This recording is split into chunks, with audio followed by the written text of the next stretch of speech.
Plunder, A Pirate's Life. This is a brand new game for 2 to 6 player that takes about 40 minutes to 2 hours. It's fairly simple but has lots of things for us to try and do, on open seas of course, and it is intended for ages 10 and up. The designer of the game is Casey Shrimple and the publisher is Lost Boy Entertainment. The game falls under the category of pirates, of course. It has tremendous aesthetics and amazing production value, as you'll see with me in a few seconds. And the mechanisms used in the game are area majority, influence, dice rolling, hand management, and there is a modular board.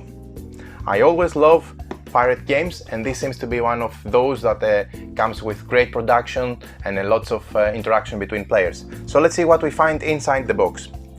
There are some punch boards, a rule book, these tiles, I'm going to come back in a bit, and lots of plastic goodness and eye candy pieces included in the game. We'll come back to it in a bit. Keep in mind this plays up to 6 players, so that's always a plus. And all these vessels are of course, sea vessels are of course upgradable with different masts and cannons. The idea is that you have to gain an amount of plunder points in order to win the game. You have to gain 10 plunder points in specifics, and you gain plunder points by doing various things like by buying treasure, sinking enemy sea vessels, or performing and conquering different islands. Let's see what we find inside the game. So I'm going to move everything a bit to the side, and the reason for that is I'm going to first of all show you the punch boards, which consist of a frame that we build up from a long puzzle-like pieces. I really like that. That way they're going to make a frame for us, and we're going to be able to include in the frame the big tiles, which are also double layered, and create coordinates in a sense in order to be able to name each and every section on the board. So let me get this too. First of all, it's obvious that the cardstock is great quality. These are all thick cardstock tiles. Especially for the frame, this is very important because you don't want them to be bendy or wrapping around the edges. That's not the case here. Matte finish and very thick cardboard will ensure that your frame is always in place. That's great. Okay, we have the coordinate dials. We're going to come back here in a bit, and some joints, I believe, for the 4 corners. That's exactly that. And I'm rushing because what I want to show you before I move to setting up the board is how the rulebook would look like by flipping it. So we have the table of contents. These are the various components: 2 compass spinners, 10 grid borders, 6 board tiles, 150 resource cards, 18 sips and 36 flags, reference guides, dice, the storm, and various upgrades. This is how the board is going to look like, with all the coordinates, numbers and letters. So you can name that this is, for example, G5 easily. The objective of the game is to gain those plunder points, of course. There is a description of how those vessels work and how you sail your fleet. You have 3 different vessels, sea vessels, and this is at the beginning of the game. We have the description of the turn overview, how we build your fleet, the types of islands, the different types of islands, resource islands, merchant islands, normal islands, and land barrier. And then of course we have the different conquering opportunities for the islands. How you fight different islands, when the island fights back, etc. And when we battle different enemy players, how we proceed in that. You can also do trading, threatening, bribing, and treaties. And that's always good. And here are some X marks on the spot for treasure cards, which are going to give you additional treasure. And of course this is how the storm works, which has this 3x3 grid which moves and simulates a storm moving on the open sea. That's great. A captain without a vessel, and then when you have 2-player variant or team play variant, when you play 3 versus T, for example. I like the fact that they have a nice picture at the back of the rulebook showing exactly where to locate and place everything.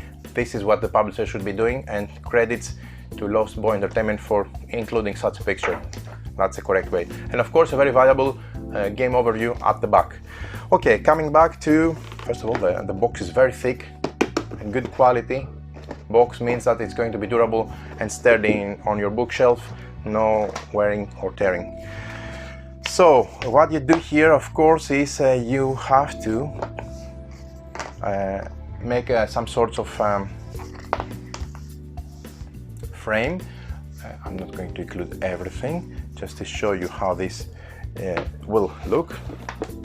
So bear with me for a moment. We start with A, B, etc. So that should be on this side. We're going to use one of those corners I cut myself earlier. Yeah, that's good. And then have A from that side.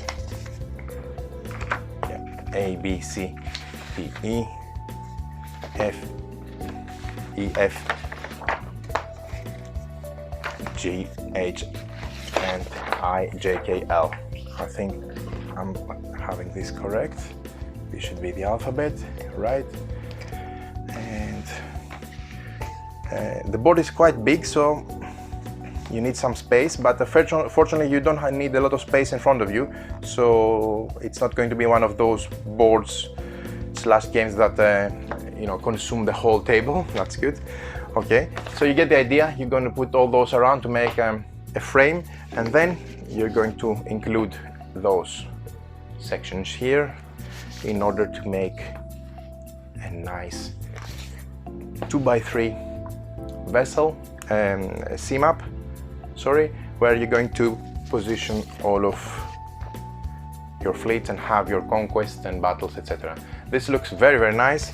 Now 2 more, because this is going to be 2x3 and it's double layered, so double-sided, so that's always a plus.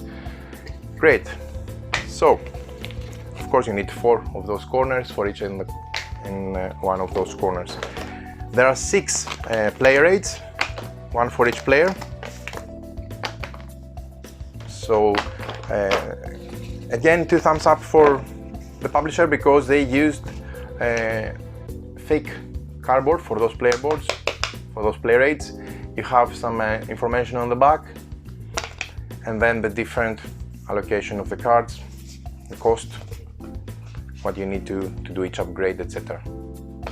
That's great.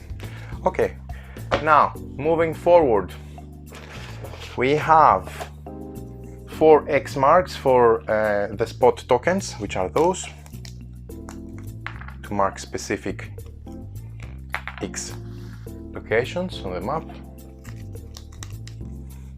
Just a tip, don't throw away those frames, those punch boards, because you can use them to put them at the bottom of your insert, because a very good insert in the game, and that will elevate the whole thing and make sure that everything stays in place as it should be.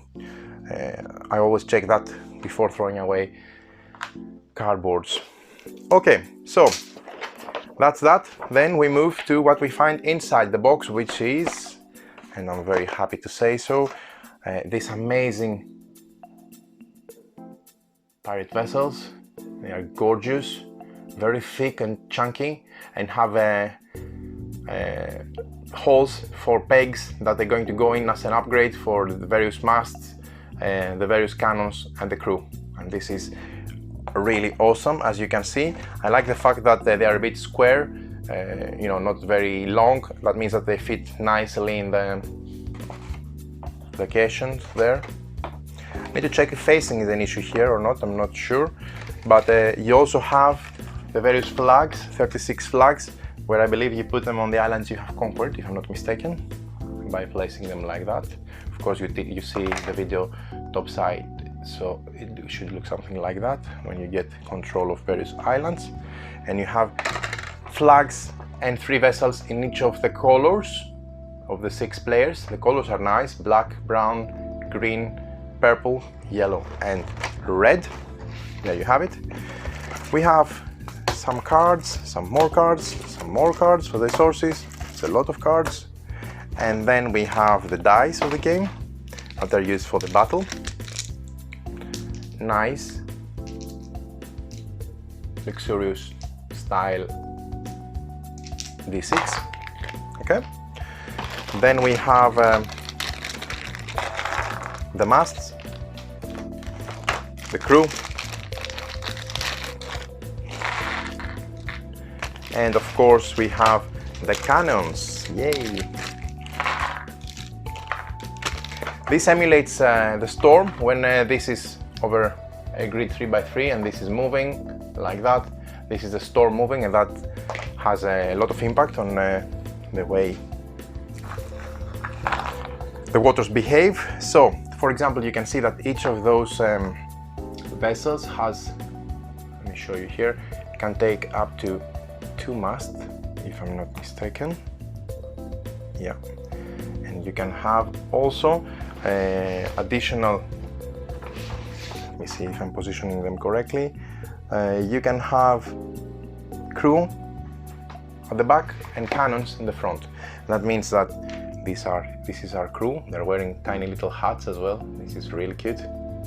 So you can have up to 3 crew members on each of your vessels. Each player has 3 vessels in their in their ownership, and these are the cannons. These might be small, but they are really well done, and they match everything perfectly. So you can see you have this nice, fully loaded 2 masts, 2 cannons, 3 crew sea vessel. Oh, that's a good boy, isn't it? That's a real bad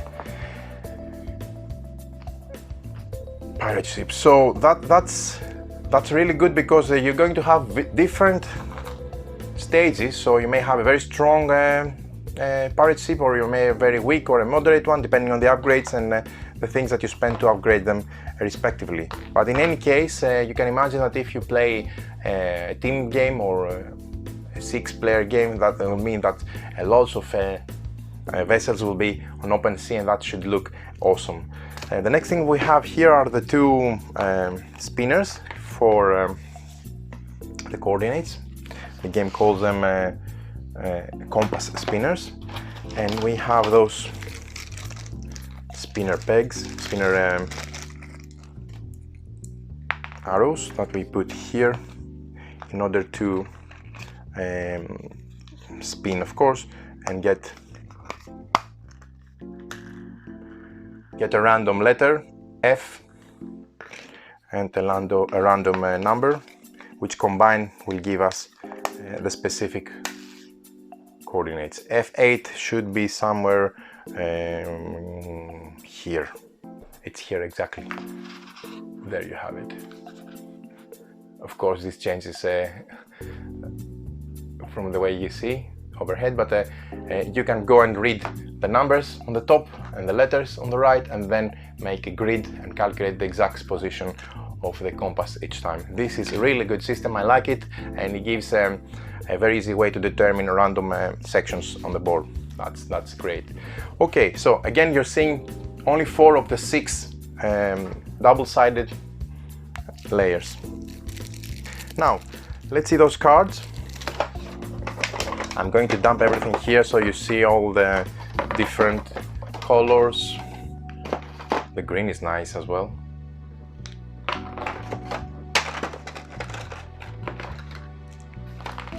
And the plastic, it's a bit soft, but not bendy. It's a good quality. I like this type of material because I'm not afraid I'm going to break it, but then it gives a nice feel to the hand. It feels qualitative, everything feels great quality. This is the brown. I'm not sure if they have different, no, they have the same, yeah. They have just the skull on the back. But of course the color is very different, so you're able to differentiate easily among the different owners, depending on your color. As you can see, this game comes with a ton of components, and I really can't wait to throw this on the table to have a 6-player session, or even a team versus team, which should be real fun. Again, a quick look in the insert. This is very nice because it has a space for everything, and if you put the cardboard beneath here, then you will be able to store everything perfectly with no problem of moving them around or displacing them. Now, the last thing I want to mention is the cards, because the game comes with lots of cards. We have 150 resource cards, that's a lot, yeah. Okay. The resource cards have this back and a simple pattern in the front, but that's fine, because all you need to know is if you have, for example, wood, beer or gold in order, or metal, I don't know what's the last one, in order to make the different upgrades. Lots of cards, all these are resources. This is beer and I'm getting thirsty, or rum, maybe, even better, just by checking them. This is nice, I like these resource cards a lot. Okay, this is gold, looks like old pirate gold, old coins. This is wood for construction purposes, and I believe this is some sort of metal, looks like rusty metal, that's good too. Okay, so there you have it. These are the different resource decks which make up the resources of the game. We also have this deck of cards, which are the 55 treasure cards, and I'm going to open one right away.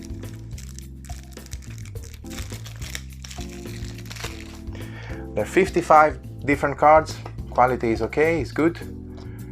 It has some fluff text, the location, white flag, and choose an enemy player to offer you a bribe. Accept or remove a life from their fleet, a crew member I assume. If an enemy ship sinks, do not gain plunder point. Okay, so these are nice. These have a different way to influence the game flow. That seems to be good. There you have it. And the last deck of cards are those 56 plunder point cards, which of course I remind you that you need to gather 10 in order to win the game, at least in the